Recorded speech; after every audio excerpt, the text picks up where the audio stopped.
नमस्कार. बुद्धीचं दैवत म्हणून सरस्वतीला मानायचं. हं.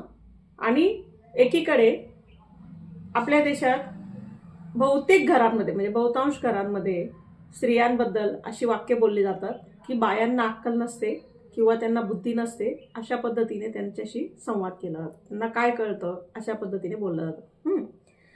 लक्ष्मी, आर्थिक म्हणजे संपत्ती काय म्हणतो कोणाच्या हातात आहे, तर लक्ष्मीच्या हातात आहे. बरोबर आहे की नाही?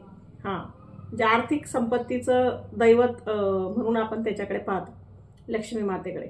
आणि दुसरीकडे ह्या देशातली 90% संपत्ती ही पुरुषांच्या ताब्यात आहे, स्त्रियांकडे नाही. आलं लक्षात? हां. आत्ता कायदे यायला लागले घरदोगांचे, शेतीवर नाव लावा, आग्रह करावा लागला, कायदा करावा लागला, त्यावेळेला ते हळूहळू व्हायला सुरुवात होते. ते पण त्याचं प्रमाण मात्र फार कमी आहे.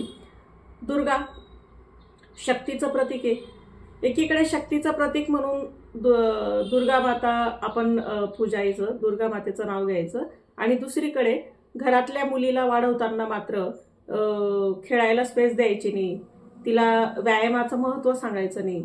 मुलीची जात नाजूक असते, अशाच काय म्हणतो आपण त्याला भावनेने तिला मोठं करायचं, वाढवायचं.